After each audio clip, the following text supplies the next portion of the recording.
Well, welcome to our world news program coming to you live from Algiers on All 24 News, and we've got the top stories lined up for you up next. At least 12 Palestinians killed in the biggest Zionist assault on the West Bank in 24 years. UN condemns the assault, and the Palestinian Authority warns of a broader severe impact.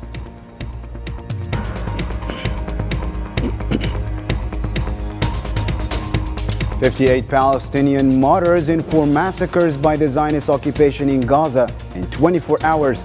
Gaza Media Office announced that 172 journalists were killed by the Zionist forces.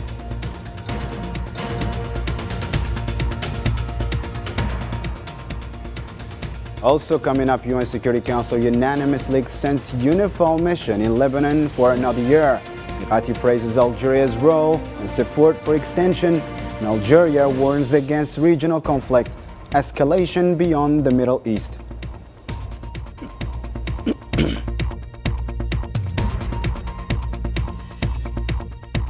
And Sahrawi Foreign Minister Mohammed Sidati condemns the aggression on the Sahrawi delegation at TICAD as an affront to the African Union's reputation.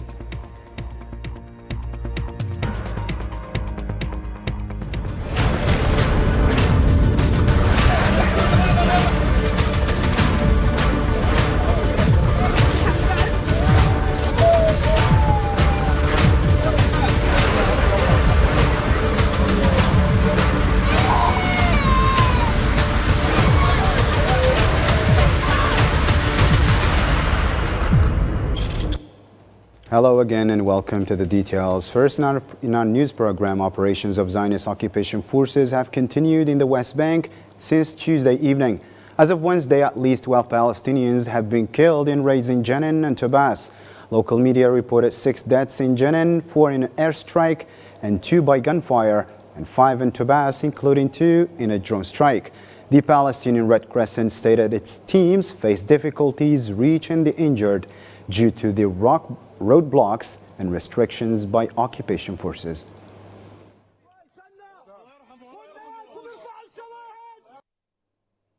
Since Wednesday, Zionist forces have launched their largest offensive in the northern West Bank since 2000, targeting Jenin, Tulkarm, Nur Shams, Al-Fara'a, and Tubas. The attacks have resulted in at least 12 Palestinian deaths, injuries to others, and extensive infrastructure damage. Salman Sib has more.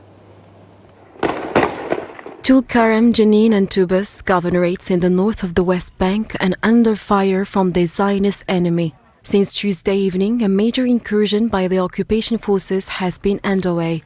Armored vehicles, bulldozers, hunting planes, including drones, have been used. The Zionist forces have been targeting many defenseless civilians, roads and houses destroyed, hospitals besieged, and systematic destruction of health infrastructure. Around 2 a.m., the army raided the refugee camp from different sides with a big number of soldiers on foot. We were surprised. There were strikes in that area, and 4 people were killed and around 10 injured. 3 martyrs were moved from the car that was targeted in the area. They were moved to Turkish hospital in Tubas. In addition to a significant infrastructure damage, this major Zionist incursion has caused several casualties. At least 11 Palestinians have been killed, 6 in Jenin and 5 others in Tubas, on top of the shocking number of injuries. For her part, Ravina Shamdasani, spokeswoman for the UN Human Rights Office, declares that the Zionist military operations in the West Bank risk aggravating an already catastrophic situation. A major operation by Israeli security forces in the occupied West Bank risks seriously deepening an already catastrophic situation. Israel's operations in Jenin, in Tubas and in Tulkarm today takes the overall death toll in the West Bank since 7th of October to 637 people killed.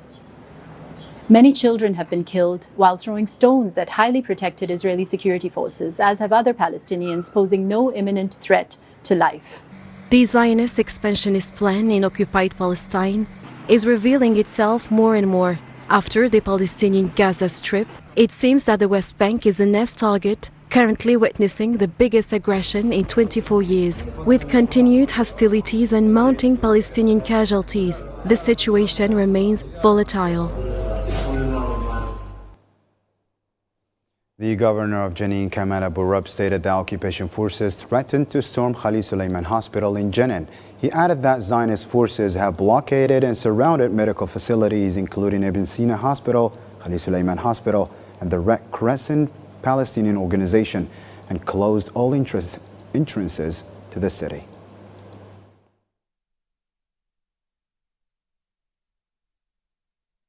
The UN Human Rights Commission condemned the Zionist military operation in the West Bank, stating it violates international law. The Commission warned that these actions risk escalating tensions and called on the Zionist entity to stop its attacks, settler violence, and the forced displacement of Palestinians in the occupied West Bank.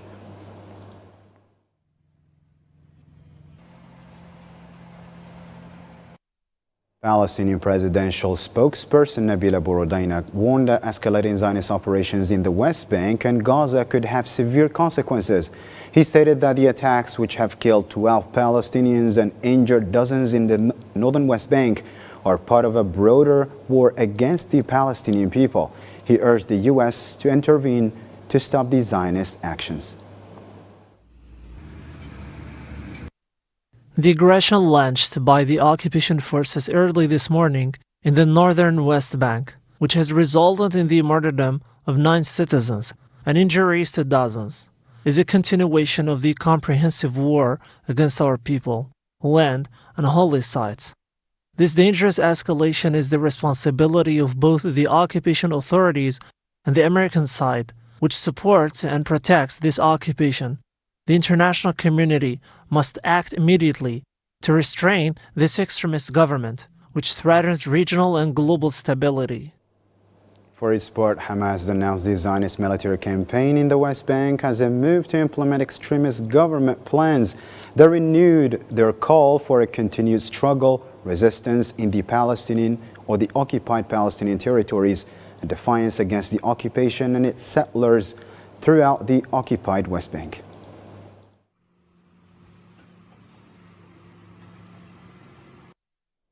EU High Representative Joseph Borrell warned that actions undermining the status of the Al-Aqsa Mosque threatening regional stability.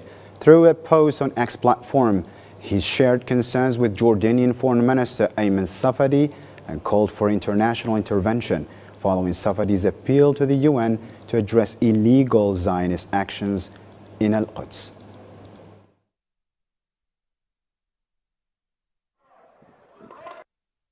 And now we move on to the latest developments on the ground in Gaza. Zionist forces have carried out 4 new massacres in Gaza, resulting in 58 martyrs and 131 others injured in the past 24 hours.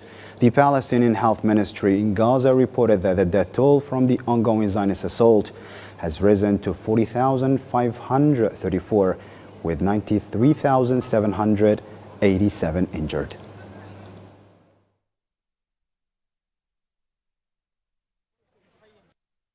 The Gaza Government Media Office announced that 172 journalists have been killed since the start of the assault on Gaza Strip.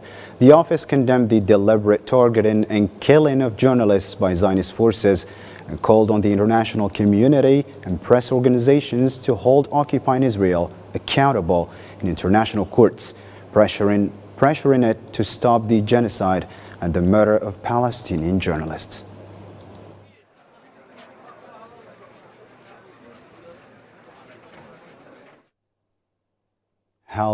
Gaza Health Ministry spokesperson Khalil Darkan warned of a growing threat to public health due to environmental pollution, which could lead to a rise in diseases among Palestinians in the region.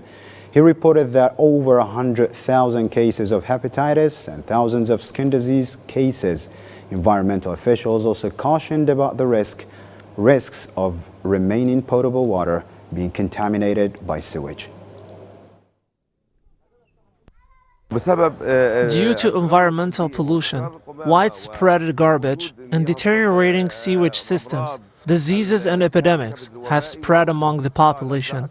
In Gaza, over 100,000 people have contracted hepatitis A. and there has been a troubling increase in skin disease among children. Algeria renewed its call for an immediate and permanent ceasefire in Gaza, emphasizing the interconnectedness of Middle Eastern crises due to escalating Zionist violations. During the UN Security Council session on Lebanon, Algeria's permanent deputy representative Nassim Gawawi blamed the Israel occupation or Zionist occupation for rising tensions in the region. تجدد بلادي الدعوة لوقف إطلاق النار بغزة وتشدد. My country renews the call for a ceasefire in Gaza and stresses the link between the crises of the region and avoiding dragging it into a regional conflict that goes inevitably through stopping the Israeli barbaric war machine against the Palestinian people. The tensions along the Blue Line and the systematic violation by the Israeli occupier on Lebanon's sovereignty confirms once again the need to guarantee the full implementation of Resolution 1701, notably the complete withdrawal from the occupied Lebanese lands. Finally, my country believes that the main reason behind the instability in the Middle East is the occupation of Arab lands, and that the eradication of this occupation is a condition for peace and security in the region. وأن زوال هذا الاحتلال شرط السلم والأمن بالمنطقة.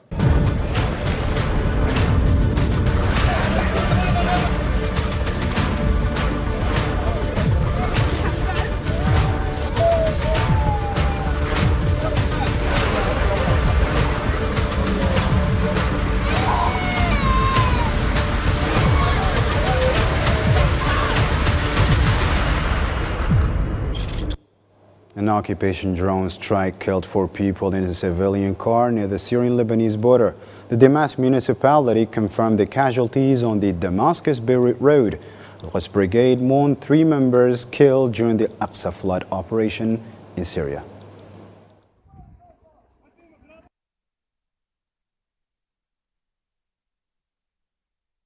Hezbollah announced a drone attack targeting a Zionist position south of Yara settlement.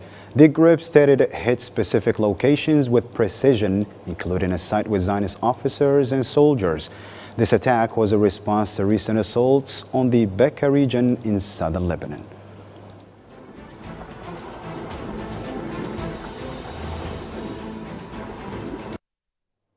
Occupation warplanes struck near Ras Al Hadath in eastern Lebanon, hitting a truck in the Baalbek area. The truck was destroyed, but no injuries were reported. Sources indicated that the truck belonged to Hezbollah and that the explosions were caused by burning ammunition inside it.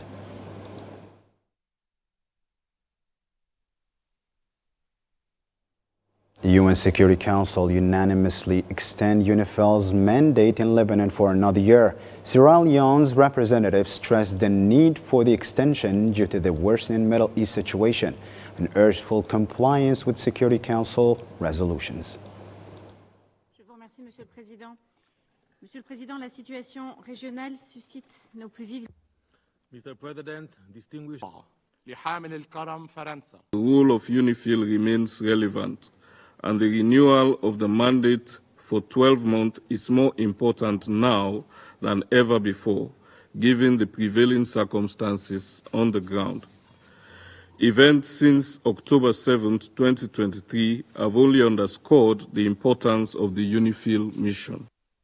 Lebanese caretaker Prime Minister Najib Mikati called on the UNIFIL extension crucial for maintaining stability in southern Lebanon. He thanked the Security Council, especially Algeria, for its support and commitment.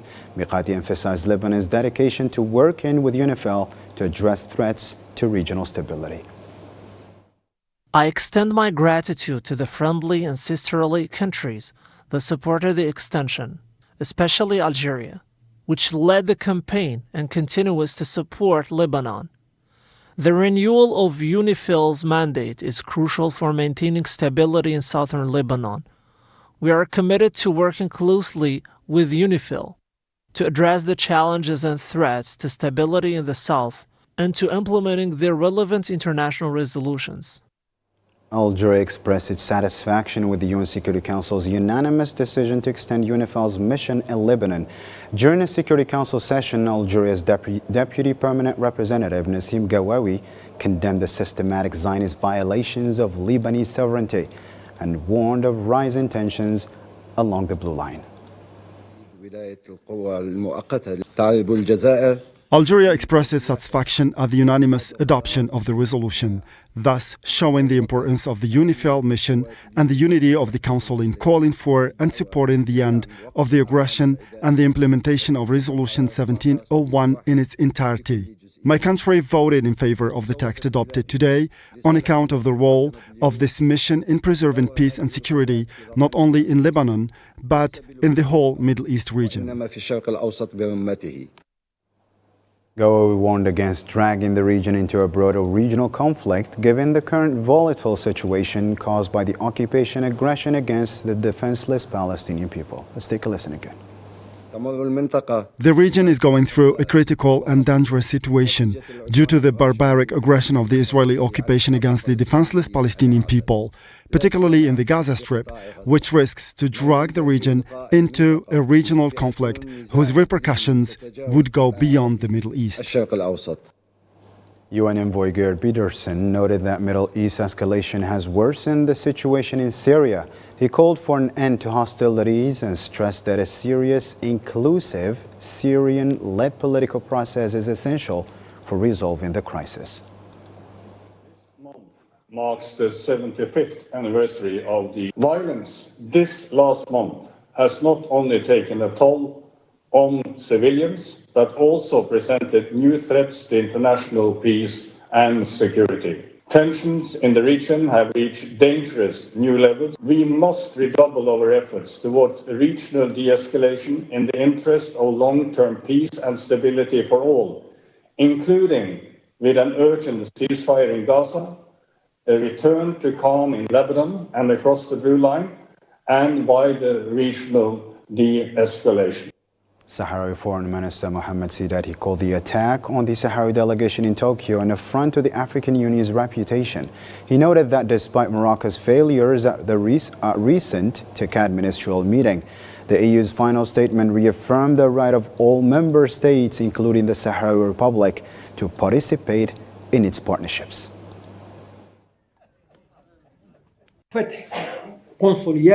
Opening consulates is a blatant violation of sovereignty of a founding member of the African Union.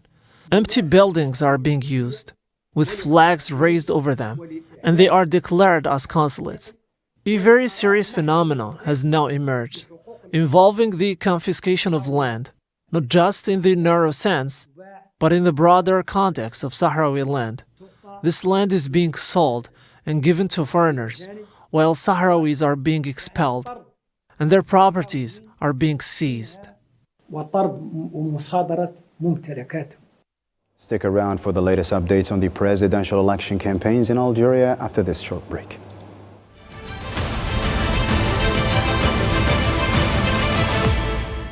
As the Algerian presidential election on September 7th approaches, Socialist Forces Front candidate Youssef Ouchiche stated that his electoral program provides opportunities for all Algerians to participate in managing their country. During a campaign event in Blida, south of Algiers, Ouchiche committed to establishing a fair and equitable social system and urged strong youth mobilization in the electoral process.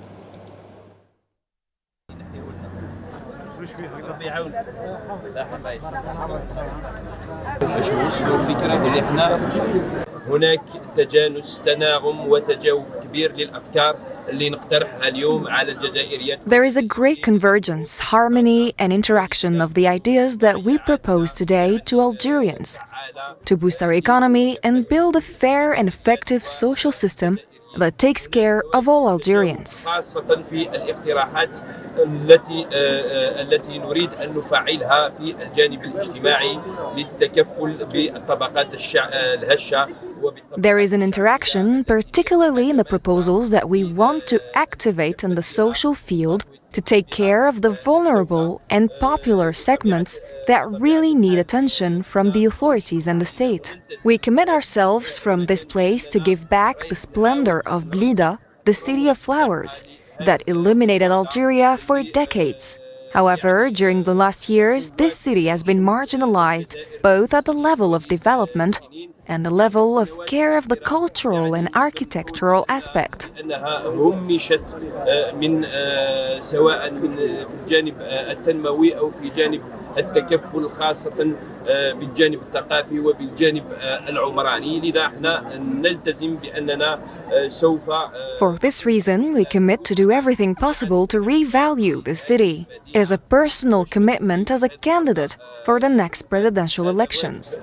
والتزام من شخصي كمترشح للانتخابات الرئاسية المقبلة والتزامات أخرى خاصة. We also have other commitments towards the youth, with whom we have spoken and stressed the importance of their mobilization and participation in this electoral process in order to bring about change and create a new era in which all Algerians will have the right to participate in the management of the affairs of their country.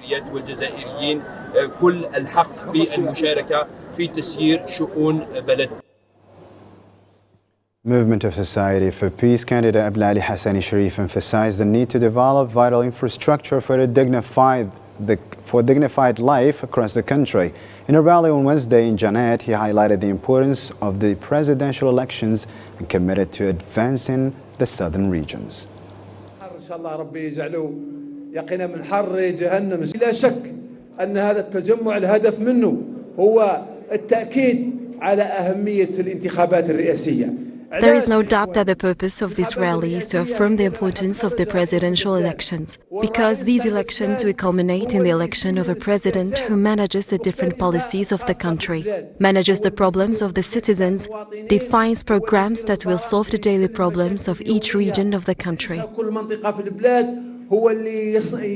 A president who offers economic, agricultural and development alternatives that allow the inhabitants of each region to live a dignified life. A president who encourages the constructions of schools, hospitals and universities so that the children of each region can have centers and infrastructure that meet their needs in terms of education, health, university, education and vocational training.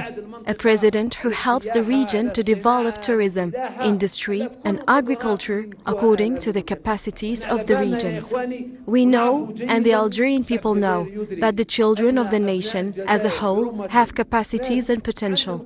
We have identified the problems of this region and the tremendous difficulties suffered by the inhabitants of the new province of Qanat that formerly belonged to the province of Elysee, but today it is a full-fledged province. The conditions for a decent life in this province are still very far away due to the difficulties related to the remoteness of the northern province and the large urban centers such as Tamanrasset and Ouargla, where the inhabitants must go. The inhabitants of Qanat have difficulties with transport because all the roads in these provinces are damaged and not operational. وعندهم صعوبات كبيرة في التنقل. لماذا؟ لأن الطرق اللي راها موجودة في هذه الولاية طرق جلها متهرية، طرق ما هيش صالحة. Meanwhile, Ibrahim Murad, campaign director for independent candidate Abdelmajid Tebboune, stated at a campaign event in Tizi Ouzou that Tebboune, seeking re-election, is committed to promoting local investment projects due to their significance for the national economy. Murad emphasized Tebboune's special focus on Tizi Ouzou, where he recently inaugurated major development projects.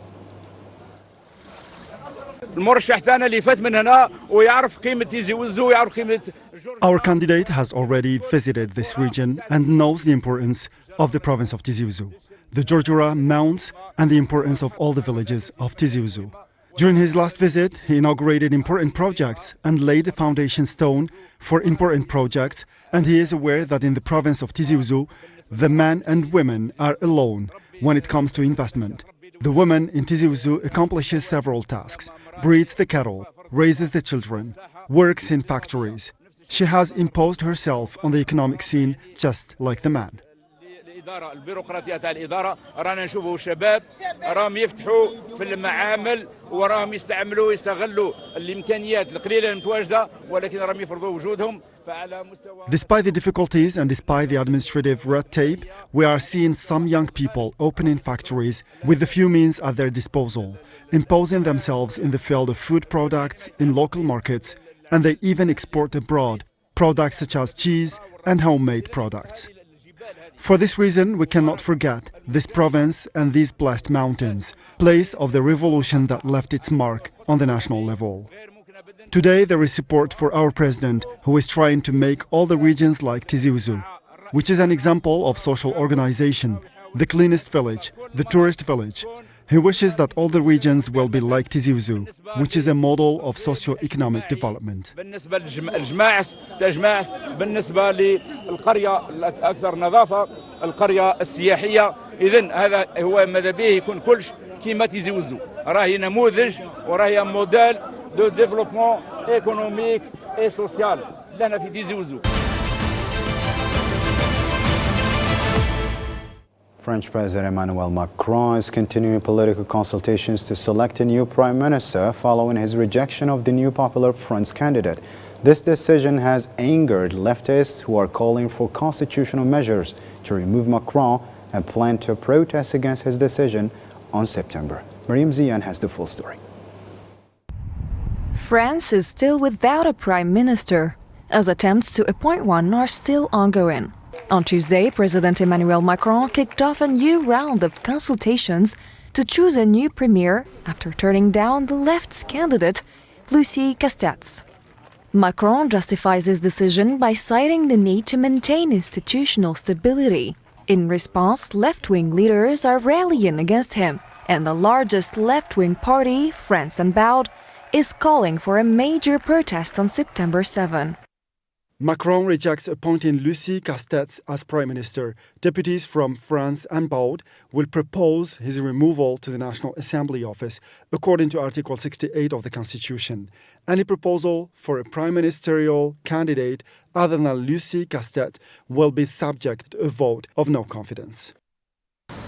In Paris, public frustration is growing following 2 months without a functioning government. Of course, it's a disgrace. What Emmanuel Macron did is a slap in the face to democracy. So there will likely be more protests. People will rise up, and I don't know how it is going to play out.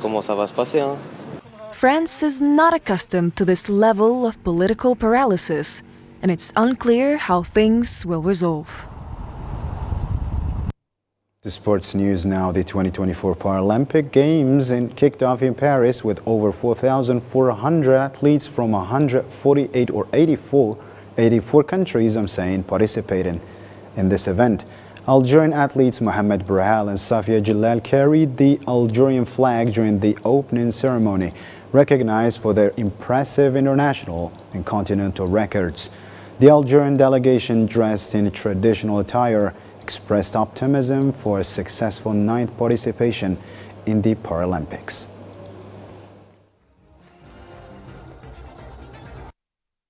Algerian President Abdelmajid Tebboune wished success to the Algerian athletes competing in the Paralympic Games, which started on Wednesday in Paris. On a post via X platform, Tebboune expressed his hopes for the success in representing Algeria and offered his full support.